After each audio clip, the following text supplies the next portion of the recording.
আজকে আমি পুদিনা পাতা ভর্তা করব। এই যে আমার পুদিনা পাতার গাছ, এখান থেকে আমি ছিঁড়ে নেব।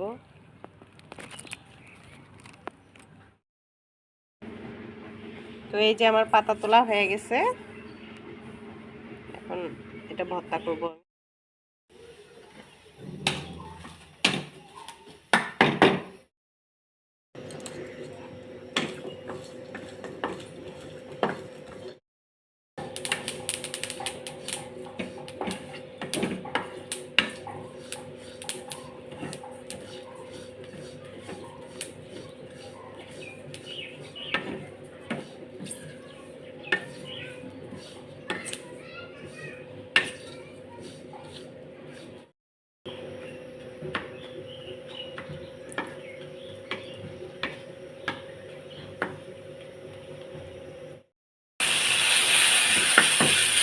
পুদিনা পাতাটা ভেজে নিচ্ছি।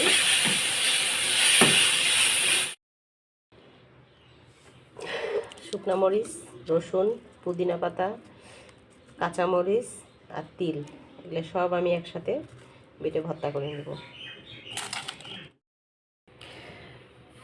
এই যে এভাবে অল্প অল্প করে আমি সবগুলো বেটে ভর্তা করে নেব।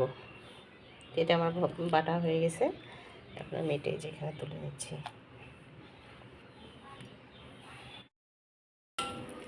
তিলের ভর্তা হয়ে গেছে, তিল সহ পুদিনা পাতার ভর্তা।